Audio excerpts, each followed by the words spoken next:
नमस्कार मित्रांनो, भावी शिक्षक आणि शिक्षिकांनो, टिप्स फॉर टी टेट या आगळ्या वेगळ्या नव्या यूट्यूब चॅनलमध्ये मी अक्षय विरकर तुम्हा सर्वांचं स्वागत करतो। आजच्या या व्हिडिओमध्ये आपण अतिशय महत्त्वपूर्ण विषयासंदर्भात चर्चा करणार आहोत। तो विषय कोणता तर टेट 3 मध्ये संधी कुणाला। तर टेट 3 ची परीक्षा झाली आहे, परीक्षेसाठी संधी कुणाला नाही तर टेट 3 मध्ये परीक्षा झाल्या त्याच्यानंतर रिझल्ट लागल्यानंतर जे काही मार्क्स पडणार आहेत त्या मार्क्सवर आपल्याला पवित्र पोर्टल प्रणाली आहे त्याच्याशी आपल्याला निगडीत संपूर्ण प्रक्रिया पार पडणार आहे। मग त्या पवित्र पोर्टलवर सगळी प्रक्रिया पार पडत असताना टेट 3 मधून जे काही गुण मिळालेले आहेत त्या गुणावर आपल्याला संधी जास्त कुणाला मिळणार आहे। म्हणजे टेट 3 पवित्र पोर्टलमध्ये संधी जास्त कुणाला या विषयावर आपण आजच्या या व्हिडिओमध्ये चर्चा करणार आहोत। आता आजच्या या व्हिडिओमध्ये सेफ स्कोर किती, मेरिट किती, टेटचा रिझल्ट कधी लागणार या विषयावर चर्चा नाही आहे। टेटचा रिझल्ट या विषयावर थोडं बोलू, पण या आजच्या व्हिडिओमध्ये टेट 3 मध्ये पवित्र पोर्टलवर संधी जास्त कुणाला असणार आहे याविषयी बोलणार आहोत। आता हे पहा, आपण टेट 3 ची परीक्षा दिली ही या एका परीक्षेवर आपल्याला 1ली पासून 12वी पर्यंत नोकरी करण्याची संधी असते। मग आता ह्या एकाच परीक्षेवर आपल्याला 1ली ते 12वीला चान्स आहे, पण हा चान्स असताना सुद्धा याच्यामध्ये 1ली ते 5वी, 6वी ते 8वी, 9वी ते 10वी आणि 11वी ते 12वी असे 4 टप्पे पडतात। मग ह्या 4ही टप्प्याच्या पात्रता वेगवेगळ्या आहेत। मग याच पात्रतेवर आपल्याला पवित्र पोर्टलवर प्रेफरन्स येतात। मग आता थोडंसं लक्षात घ्या, जे काही आपल्याला मार्क्स पडणार आहेत, आपले मार्क्स, आपलं एज्युकेशन आणि पवित्र पोर्टलवर आपल्याला येणारे प्रेफरन्स, ह्या तिन्हीचं जे आहे ह्या तिन्हीचं एकत्रीकरण केल्यानंतर संधी जास्त वाढत असते। आता ते कसं ते आपण व्यवस्थितपणे एकदम डॉट टू डॉट माहिती पाहून घेऊ। आता एक पहा, एज्युकेशन म्हणजे आपली शैक्षणिक आणि व्यावसायिक पात्रता ती महत्त्वाची असते। त्यानंतर आपल्याला टेटचे पडलेले मार्क्स ते सुद्धा मॅटर करतात आणि या दोन्हींवर आधारित आपल्याला पवित्र पोर्टलवर रजिस्ट्रेशन केल्यानंतर प्रेफरन्स येतात। मग हे प्रेफरन्स येण्यासाठी आपल्याला वेगवेगळे टप्पे असतात, त्या टप्प्यातून पार पडावं लागतं।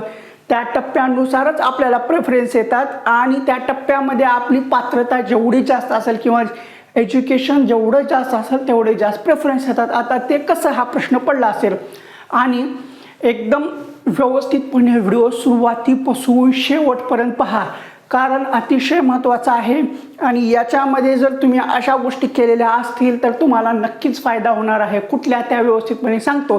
तत्पूर्वी तुम्ही जर चॅनलवर नवीन असाल चॅनलला सबस्क्राईब करा, लाल रंगामध्ये सबस्क्राईब बटन आहे ते दाबा, त्यानंतरची जी घंटी आहे ती सुद्धा दाबा व ऑल नोटिफिकेशन बेल सिलेक्ट करा, म्हणजे जेणेकरून सर्व व्हिडिओचे नोटिफिकेशन तुमच्यापर्यंत सर्वप्रथम येतील। आता आपण 1ली ते 5वीची पात्रता काय आहे ते अगोदर जाणून घेऊ। हे पहा, 1ली ते 5वीसाठी तुम्हाला 12वी पास पाहिजे असतं। आता 12वी याच्यामध्ये तुमचं कोणतंही मीडियम असो, कोणतंही माध्यम असो, सायन्स असो, आर्ट असो, कॉमर्स असो, डझंट मॅटर, पण तुम्ही DED पास पाहिजे, TETचा पहिला पेपर किंवा CTETचा पहिला पेपर पास पाहिजे आणि टेट परीक्षा दिलेली पाहिजे। मग जे 1ली ते 5वीसाठी ही पूर्ण पात्रता पूर्ण करतात यांच्यासाठी जास्त संधी असते। आता ही जास्त संधी का असते, कारण 1ली ते 5वीच्या ह्या जागा जास्त येतात। ह्या 1ली ते 5वीच्या जागा जास्त का येतात, कारण महाराष्ट्रामध्ये जिल्हा परिषदच्या जेवढ्या काही शाळा आहेत त्या प्रत्येक शाळेमध्ये 1ली ते 5वीसाठी जागा असते आणि 1ली ते 5वीच्या जिल्हा परिषद, नगरपालिका, महानगरपालिका आणि संस्था यांच्या जागा जास्त असतात। आता जेवढ्या काही जिल्हा परिषदच्या जागा आहेत त्या 1ली ते 5वीला ह्या जास्त असतात। त्यामुळे जे 1ली ते 5वीची जी पूर्ण पात्रता ग्रहण करतात यांच्यासाठी संधी जास्त असते। मग आता यांच्यापेक्षा आणखीन दुसरा वर्ग आहे त्यांच्यासाठी तर एकदम लॉटरी असते, ते व्यवस्थितपणे पाहू। पण याच्यामध्ये संस्थासुद्धा असतात, त्या संस्थेला सुद्धा 1ली ते 5वीच्या जागा ह्या जास्त असतात. महाराष्ट्रामध्ये अशा बऱ्याचशा संस्था आहेत की त्या फक्त 1ली ते 5वीसाठी आहेत आणि त्यानंतर 1ली ते 10वीसाठी सुद्धा आहेत. पण 1ली ते 5वीसाठी आपल्याला जागा जास्त असतात आणि संधीसुद्धा जास्त असते आणि 1ली ते 5वीसाठी त्या तुलनेत कॉम्पिटिशन कमी असतं. ते कसं असतं ते हळूहळू तुम्हाला कळेल. आता तुम्ही ही पूर्ण पात्रता पूर्ण केली, 12वी पास, डी.एड आहे तुमचं, टी.ई.टी किंवा सी.टी.टी पहिला पेपर पास केल्याने टेटमध्ये चांगले मार्क्स मिळाले आहेत, जागा जास्त असतात. त्यामुळं 1ली ते 5वीची हे महाराष्ट्रामध्ये जेवढ्या काही जिल्हा परिषद, नगरपालिका, महानगरपालिका आहेत, संस्था आहेत, या सर्वांचे प्रेफरन्स तुम्हाला येतात. ह्याच्यामध्ये कास्ट आहे, पुन्हा आरक्षण आहे, त्या गोष्टी मॅटर करतात. पण 1ली ते 5वीला संधी जास्त असते, हा असा विषय आहे. आता वळू आपण सगळ्यात महत्त्वाची गोष्ट, इथून थोड्याशा गोष्टी किचकट चालू व्हायला होत्यात आणि ह्याच्यामध्ये ज्यांनी मल्टिपल डिग्री असतात, अशा गोष्टी केलेल्या असतात किंवा मल्टिपल टॅलेंट असतं त्यांच्याकडे, यांना जास्त संधी ह्याच्यामध्ये असते किंवा याच्यात लॉटरी लागल्यासारखे असते. कसं हे पहा, 6वी ते 8वीच्या 2 पात्रता असतात. पहिली गोष्ट कुठली पात्रता, एक तर तुम्ही 12वी पास पाहिजे, 12वी नंतर ग्रॅज्युएशन पूर्ण पाहिजे. त्यानंतर तुमचं आता ग्रॅज्युएशन कशामधून केले हे मॅटर करतं. आता एकतर पहिलं तुम्ही 12वी पास आहात, त्यानंतर ग्रॅज्युएशन केलेलं आहे आणि याच्यामध्ये तुम्ही टी.ई.टी किंवा सी.टी.टीचा पेपर 2 पास असणं गरजेचं आहे आणि त्यामध्ये तुम्ही टेट परीक्षा दिलेली पाहिजे. ही साधी सरळ ग्रॅज्युएट आपली 6वी ते 8वीची पात्रता आहे. याच्यामध्ये दुसरी पात्रता कुठली, तुमचं 12वी आहे, त्यानंतर ग्रॅज्युएशन पास आहात, त्यानंतर तुम्ही B.एड सुद्धा केलेला आहे आणि D.एड सुद्धा केलेला आहे. आता 1ली ते 6वी ते 8वीला कुठली होती, पहिली पात्रता 12वी पास, ग्रॅज्युएशन, त्यानंतर तुम्ही D.एड केलेला आहे, टी.ई.टीचा पेपर 2 पास आहात, सायन्स किंवा मॅथ याच्यामधून, आणि त्यानंतर टेट दिलेली आहे, पहिली पात्रता. त्याच्यानंतर दुसरी तुम्ही 12वी पास आहात, ग्रॅज्युएशन केलेलं आहे, तुमचं D.एड सुद्धा आहे किंवा B.एड सुद्धा आहे, नुसतं B.एड सुद्धा असलं तरी चालतं, आणि त्यानंतर टेट 2ची परीक्षा पेपर 2 पास केलेला आहे आणि टेटमध्ये टेट परीक्षा दिलेली आहे. ही झाली पात्रता. पण आता ह्याच्यामध्ये महत्त्वाचा मुद्दा, ह्याच्यात जास्त संधी कुणाला असते, तर ज्यांचं 12वी नंतर आपलं D.एड आहे, 12वी पास आहे, D.एड आहे, ग्रॅज्युएशन पूर्ण केलेले आहेत आणि ज्या व्यक्तींनी टी.ई.टीचा पेपर 2 सायन्स आणि मॅथमधून पास केलेला आहे, यांना संधी जास्त असते. पण ह्याच्यामध्ये एक अट असते, कुठली, तुमचं 12वीला मीडियम कोणतं आहे हे जरी मॅटर करत नसलं तरीही तुम्ही ग्रॅज्युएशनला कोणता विषय घेतला होता किंवा ग्रॅज्युएशनची साईड कोणती होती. आता तुम्ही टी.ई.टीचा पेपर 2 हा मॅथ सायन्समधून पास केलेला आहे, पण तुमचं 12वी सायन्समधून झालेलं आहे, ग्रॅज्युएशनसुद्धा सायन्समधून झालेलं आहे, पण तुम्ही टी.ई.टीचा पेपर 2 हा सायन्स मॅथमधून जर पास केलेला आहे आणि टेटमध्ये तुम्हाला 180 जरी मार्क पडले तरीसुद्धा तुम्हाला 6वी ते 8वीसाठी चान्स मिळत नाही. का, साधा सरळ कट टू कट नियम आहे. ज्यांचं सायन्स आहे, ग्रॅज्युएशनला सायन्स घेतलेला आहे, त्यांनी पेपर 2 टी.ई.टीचा किंवा सी.टी.टीचा तो मॅथ सायन्समधून पास केलेला पाहिजे. ही साधी सरळ अट होती. मग आता याच्यामध्ये ज्यांनी 12वी नंतर ग्रॅज्युएशन केलेलं आहे, D.एड केलेलं आहे किंवा B.एड केलेलं आहे, सी.टी.टी किंवा टी.ई.टीचा पेपर 2 मॅथ सायन्स पास झालेले आहेत, ह्यांच्यासाठी लॉटरी असते. मग आता हे वेगवेगळ्या कॅटेगरीच्या असो ते गोष्ट वेगळी, कारण मॅथ सायन्सच्या जागा ह्या 2017ला रिक्त राहिल्या, 2022-23ला सुद्धा रिक्त राहिल्या, आता सध्या सुद्धा रिक्त आहेत. म्हणून ज्यांचं ग्रॅज्युएशन आहे, D.एड B.एड झालेलं आहे, टी.ई.टी पेपर 2 पास आहे, ते हे मॅथ सायन्समधून, त्यांच्यासाठी लॉटरी आहे. कारण मॅथ सायन्सच्या जागा जास्त आहेत, विद्यार्थी कमी आहेत, ह्यांना सुवर्ण संधी असते. मग आता याच्यामध्ये सुद्धा आणखीन ॲडिशनल पात्रता आहेत, ते आपण नंतर एकदम वळवळ सरळ एकदम डिटेलमध्ये पाहून घेऊ. पण आता ह्याच्यामध्ये आणखीन एक लॉटरी लागल्यासारखी लागते. आता हे पहा, याच्यामध्ये आणखी थोडीशी संधी कोणाला कमी असते, ज्यांचं ग्रॅज्युएशन झालेलं आहे, D.एड किंवा B.एड झालेलं आहे, त्यांनी सी.टी.टी किंवा टी.ई.टीचा पेपर 2 पास केलेला आहे आणि त्यांचं आर्ट्स झालेलं आहे. मग ह्या आर्ट्समधून आता विषय कसा ठरतो, ज्यांचं ग्रॅज्युएशनला फायनल इयरला जो विषय असतो त्याच्यावर आपला 6वी ते 8वीचा विषय ठरतो आणि त्या विषयानुसार आपले शिक्षक ठरतात. मग ह्याच्यामध्ये ज्यांचं 12वी आर्टमधून झालेलं आहे, ग्रॅज्युएशन आर्टमधून झालेलं आहे, त्यांनी TET किंवा CTETचा पेपर 2 हा सुद्धा सोशल सायन्सचा पास केलेला आहे आणि त्यांचं ग्रॅज्युएशनला इतिहास भूगोल असा कुठला जरी विषय असला तरी यांना संधी थोडीशी कमी असतात, कारण याच्या जागा सुद्धा कमी असतात. आत्ता जी टेट जी झाली त्याच्यामध्ये जी भरती झाली याच्यामध्ये सामाजिक शास्त्राचा कट ऑफ हा जास्त लागलेला होता आणि यांची संख्या सुद्धा जास्त होती, पण विद्यार्थी भरपूर होते, जागा कमी होत्या, त्यामुळे कट ऑफ जास्त लागला. ह्या झाल्या अशा गोष्टी. पण ह्याच्यामध्ये आणखीन थोडेसे ॲडिशनल गोष्टी असतात. ह्या झाल्या तुम्हाला तुमचा विषय जो आहे ग्रॅज्युएशनला त्यावर आधारित आपल्याला प्रेफरन्स येत असतात. तुमचा ग्रॅज्युएशनला जो विषय आहे त्यावर आधारित आपल्याला पवित्र पोर्टलला प्रेफरन्स येतात, ना की तुमचं BEdला मेथड ही आहे, माझे BEdला ही मेथड होती, ती मॅटर करत नाही. आपला ग्रॅज्युएशनला जो विषय होता फायनल इयरला त्यावर आधारित प्रेफरन्स असतात. मग आता ह्याच्यामध्ये एक ट्विस्ट येतं. कुठलं? काही विद्यार्थी हे असे असतात की त्यांनी डबल ग्रॅज्युएशन केलेलं असतं. आता आपल्याला पवित्र पोर्टलवरची पात्रता काय आहे माहिती आहे का? 6वी ते 8वीची जी तुम्हाला सांगितली, 12वी नंतर graduation, DEd BEd, TET paper 2 pass आणि टेट. मग याच्यामध्ये आता ग्रॅज्युएशनचं कसं असतं, ज्यांनी काही युनिव्हर्सिटीचं फायनल इयर असतं त्यांना ग्रॅज्युएशनला 2 विषय असतात. काही युनिव्हर्सिटी आहेत त्यांना ग्रॅज्युएशनला 3 विषय दिलेले असतात. मग हे 3ही विषय आपण पवित्र पोर्टलवर नोंदणी करू शकतो. ह्या 3ही विषयाचे आपल्याला प्रेफरन्स येतात. मग इथं आपल्याला संधी 3 गुणा वाढते, 3 पटीने वाढते. आता जे यशवंतराव ओपन युनिव्हर्सिटीचे असतात त्यांनी ग्रॅज्युएशनला विषय घेतलेला असतो, एकच विषय घेतलेला असतो, मग त्यांना पवित्र पोर्टलला फक्त एकाच विषयाचे प्रेफरन्स येतात. ज्यांना फायनल इयरला 3 विषय असतात, आता समजा मराठी आहे, काही जण ह्याच्यामधून करतात, मराठी आहे, पुन्हा नंतर सामाजिक शास्त्र घेतलेलं असतं, पुन्हा नंतर राज्यशास्त्र घेतलेलं असतं, तर त्याला मराठीचे सुद्धा येतात, इतिहासचे येतात, भूगोलचे येतात, सामाजिक शास्त्राचे येतात. ह्या सर्वाचे प्रेफरन्स त्याला पवित्र पोर्टलवर येतात. मग ह्या गोष्टी अशा आहेत. पण याच्यामध्ये आणखीन ट्विस्ट कसं आहे, काही जण हे डबल ग्रॅज्युएशन केलेले असतात. कसं, काही जण रेग्युलर सुद्धा करतात आणि काही जण ओपन युनिव्हर्सिटीमधून सुद्धा करतात. मग हे डबल ग्रॅज्युएशन केलेले हे सुद्धा त्यांना विषय तिथे ॲड करता येतात.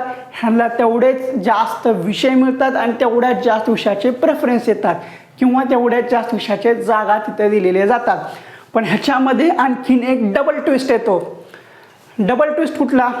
आता काही जणांचं आपलं 12वी हे सायन्स माध्यमातून झालेलं असतं, पण त्यांनी काय केलेलं असतं, सायन्स झेपत नाही म्हणून ते आर्ट्सला जातात. कशाला? ग्रॅज्युएशन ते आर्ट्समधून करतात, ओपन युनिव्हर्सिटीमधून.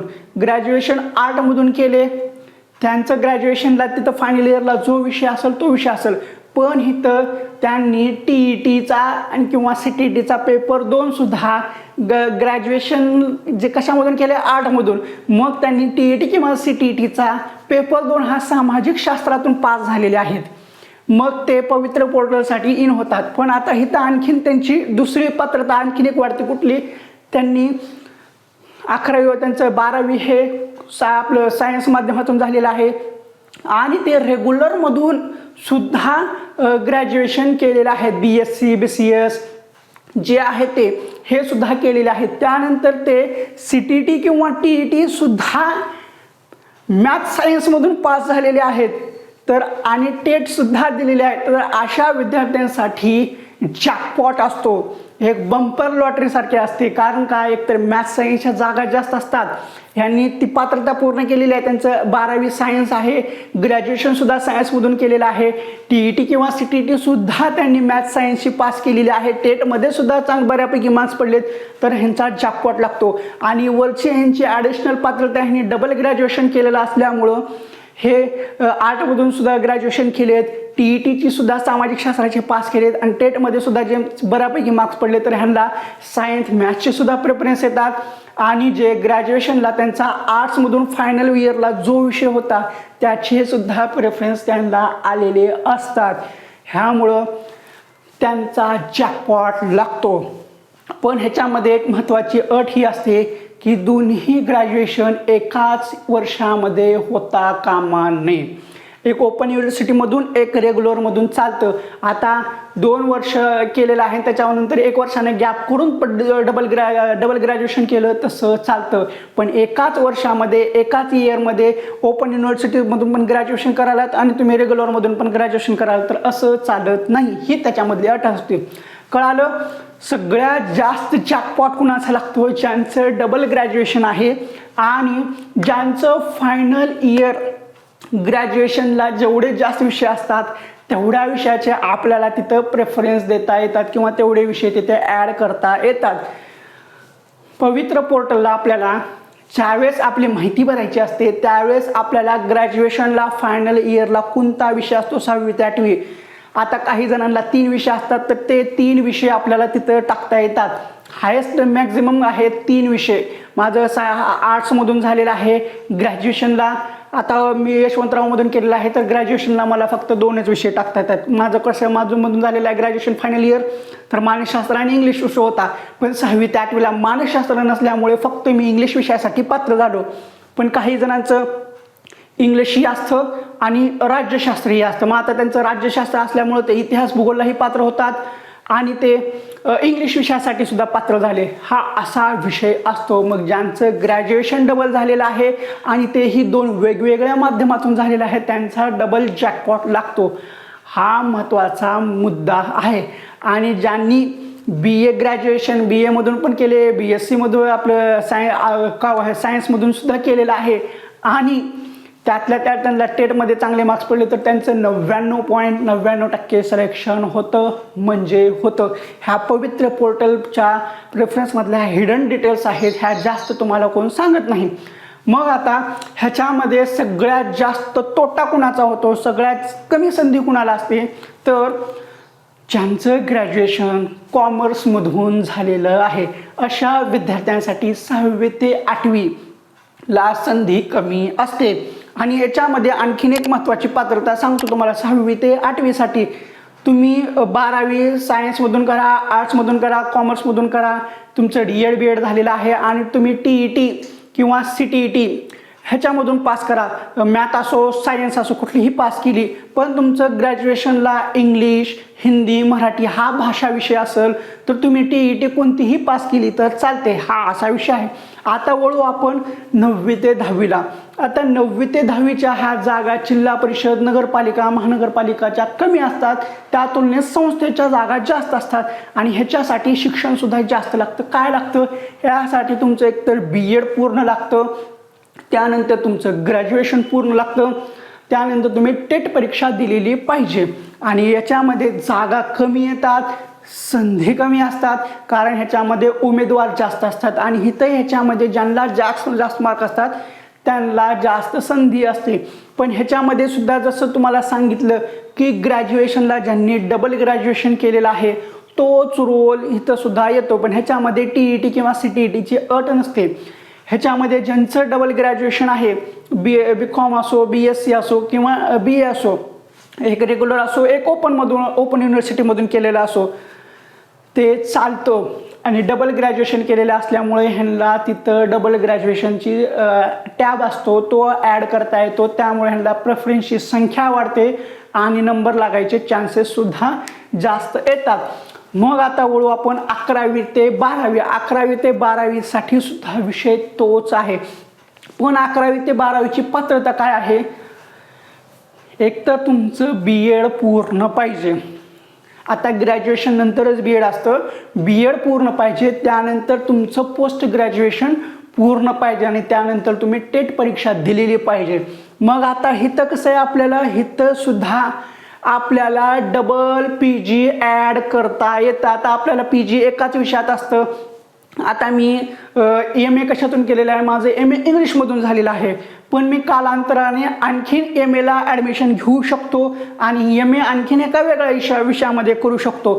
तर माझं पवित्र पोर्टलला ग्राह्य धरलं जातं.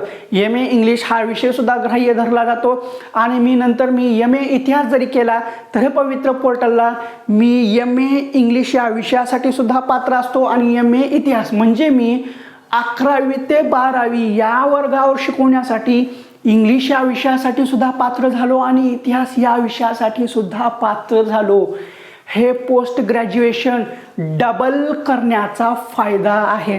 आणि आपल्याला शिक्षक भरतीच्या आधी ह्या गोष्टी माहिती नसतात, किंबहुना शिक्षक भरती चालू झाली तरी माहिती नसतात. ज्यावेळेस पवित्र पोर्टलचं रजिस्ट्रेशन चालू होतं त्यावेळेस आपण ही माहिती भरायला चालू करतो, त्यावेळेस आपल्याला लक्षात येतं की इथं आपण डबल ग्रॅज्युएशन ॲड करू शकतो, डबल पोस्ट ग्रॅज्युएशन ॲड करू शकतो. अशा गोष्टी आहेत. म्हणजे तुमचं डबल ग्रॅज्युएशनसुद्धा चालतं, डबल पोस्ट ग्रॅज्युएशनसुद्धा चालतं आणि तितके जास्त प्रेफरन्स येतात. लक्षात आल्या का काय गोष्टी आहेत? ज्यांचं ग्रॅज्युएशन डबल आहे किंवा ज्यांचं पोस्ट ग्रॅज्युएशन डबल आहे ह्यांना पवित्र पोर्टलमध्ये जास्त संधी असते. आता याच्यामध्ये असे उमेदवार भरपूर असतात की त्यांचं फक्त प्लेन ग्रॅज्युएशन असतं, म्हणजे त्यांनी ग्रॅज्युएशनला ॲडमिशन घेताना फक्त MA आपलं ग्रॅज्युएशनला फक्त मराठी घेतला, इतिहास घेतला, कुठलाही विषय घेऊ, फक्त सिंगल विषय घेतला आणि सिंगल विषयामधूनच ग्रॅज्युएशन केलं. त्यानंतर ते TET CTET आपले सामाजिक शास्त्राचे पास झाले, पण त्यांना पवित्र पोर्टलला फक्त त्याच विषयाचे प्रेफरन्स येतात. हा सगळ्यात मोठा तोटा असतो. आता बरेचसे आपले युनिव्हर्सिटी आहेत त्यांचे फायनल इयर जे आहेत त्यांना 4 विषय असतात, काही जणांचे 5 विषय असतात, काही जणांचे 3 विषय असतात आणि काही जणांचे 2 विषय असतात. आणि जे स्पेशल ग्रॅज्युएशन करतात त्यांचा एकच विषय असतो आणि काही विद्यापीठामध्ये कॉमन विषय असतात ते ह्याचे चालतात. पण पवित्र पोर्टलला आपल्याला हायेस्ट 3 विषय ॲड करता येतात. सांगायचं तात्पर्य काय आहे? तुमचे जेवढे जे ग्रॅज्युएशनला जास्त विषय तेवढ्या संधी जास्त. डबल ग्रॅज्युएशन किंवा डबल पोस्ट ग्रॅज्युएशन केलं असेल तर डबल संधी वाढलेली असते. मग आता आपण ठरवा की आपलं ग्रॅज्युएशन कसं झालेलं आहे, काय झालेलं नाही. तर उगा ग्रॅज्युएशन झालेलं आहे, माझ्या फायनल इयरला 6 विषय होते म्हणून 6च्या 6 विषय तिथं टाकता येतात का? नाही. जर ओपन युनिव्हर्सिटी तुम्ही यशवंतराव चव्हाणचे असाल तर फर्स्ट इयरला 6 विषय असतात, त्या 6 विषयाचे सेकंड इयरला 3 विषय निवडायचे असतात. त्या 3 विषयाचे तुम्हाला 2-2 पेपर असे होतात, पण फायनल इयरला त्या 3 पैकी 2 विषय निवडायचे असतात. मग ते जे 2 विषय निवडलेले असतात ते 2 विषय मेन असतात आणि ते मेनच विषय आपल्याला पवित्र पोर्टलवर रजिस्ट्रेशन करता येतं. आणि जे फक्त स्पेशल हे ग्रॅज्युएशन करतात त्यांचा एकच विषय असतो, तो एकच विषय तिथं टाकता येतो. आणि काहींचं रेग्युलर ग्रॅज्युएशन झालेलं असतं त्याच्यामध्ये कंपल्सरी विषय म्हणून इंग्लिश असतो, तो इंग्लिश विषय हा तुमचं ग्रॅज्युएशनचा फायनल इयरचा विषय नसतो, तो कंपल्सरी आहे. तो कंपल्सरी विषय तिथं टाकता येत नसतो. आपापले ग्रॅज्युएशनचे मार्क मेमो पहा, त्याच्यामधला मेन विषय कुठला आहे, सब विषय कुठला आहे तो चेक करा, कारण याचा संबंध आपल्याला पवित्र पोर्टलशी येणार आहे. आणि पवित्र पोर्टलवर तुमच्या फायनल इयरला जो विषय आहे, ग्रॅज्युएशनला असो किंवा PGला असो, याच्यावरच आधारित आपल्याला प्रेफरन्स येतात आणि त्याच प्रेफरन्सवर आधारित आपलं सिलेक्शन होतं. ह्या अशा आहेत महत्त्वाच्या हिडन गोष्टी. म्हणजे टेट 3 मध्ये संधी कुणाला जास्त असते.